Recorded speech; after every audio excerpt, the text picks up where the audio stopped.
Friends, मैं शगुफ्ता और आज मैं आप लोगों के साथ छोले की रेसिपी शेयर कर रही हूँ। छोले तो बहुत तरीके से बनाए जाते हैं, उन्हीं तरीक़ों में से एक तरीका आज हम आप लोगों के साथ शेयर कर रहे हैं। इसे बनाने में छोले को पहले मैंने उबाला नहीं है, लेकिन इसके बावजूद ये बहुत ही सॉफ्ट और अंदर से बिल्कुल नरम छोले बनके हमारे रेडी हुए हैं घर में रखे हुए बेसिक मसालों के साथ।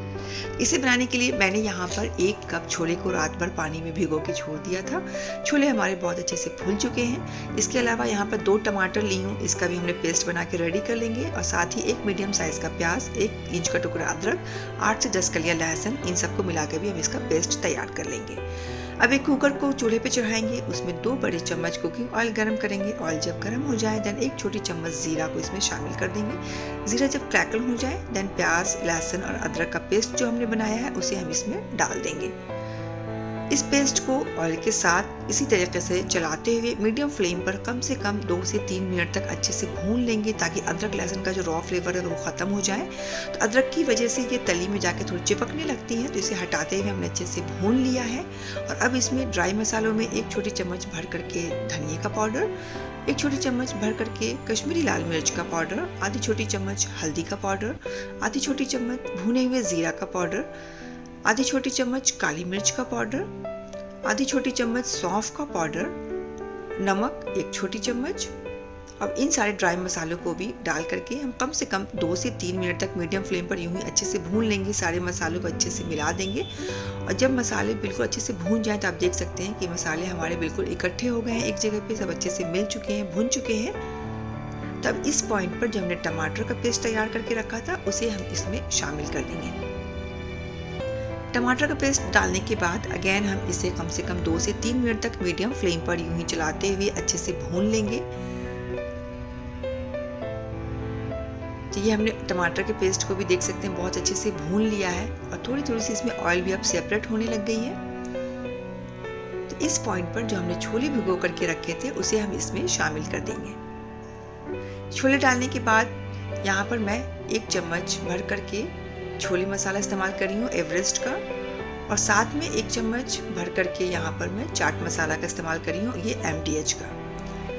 अब इन्हें हम छोले के साथ अच्छे से मिक्स कर लेंगे, सारे मसाले के साथ सब चीज़ों को अच्छे से मिला लेंगे और यूं ही चलाते हुए कम से कम 2 से 3 मिनट तक छोले को, सारे मसाले को अच्छे से भून लेंगे। और उसके बाद इसमें 1 गिलास पानी को शामिल कर देंगे।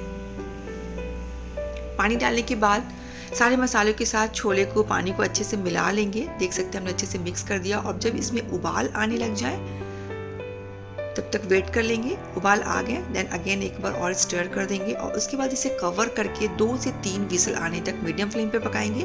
और जैसे ही 2 से 3 विसल आ जाते हैं देन फ्लेम को बिल्कुल लो कर देंगे और 8 से 10 मिनट तक इसे लो फ्लेम पर हम पकाएंगे। तो करीब 8 से 10 मिनट तक मैंने लो फ्लेम पर इसे अच्छे से पका लिया। अब देख सकते हैं इसकी स्टीम अंदर भरी हुई है, फ्लेम को ऑफ कर देंगे और इसका अपने आप पूरी इसकी जो अंदर की स्टीम है रिलीज होने देंगे अपने आप। देन इसके कवर को हम हटाएंगे।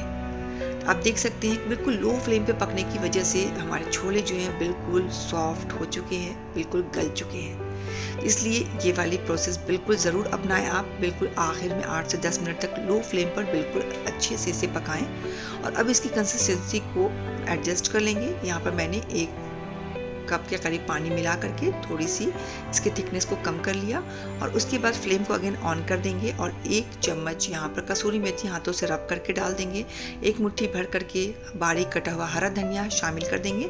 अच्छे से मिला के इसे कवर करके अगेन 2 से 3 मिनट तक बस हम इसे लो टू मीडियम फ्लेम पे पकाएंगे ताकि इसके अंदर अच्छे से स्टीम भर जाए। देख सकते हैं इसके अंदर स्टीम भर चुका। फ्लेम को ऑफ कर देंगे और उसके बाद यूँ ही इसे 8 से 10 मिनट तक छोड़ देंगे कवर किया हुआ और उसके बाद हम इसे सर्व करेंगे।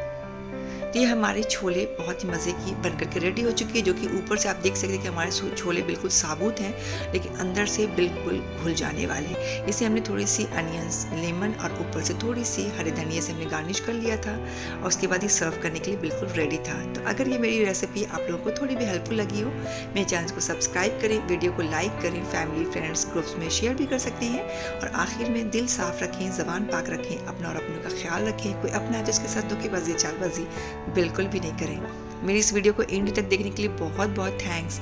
अल्लाह हाफिज़।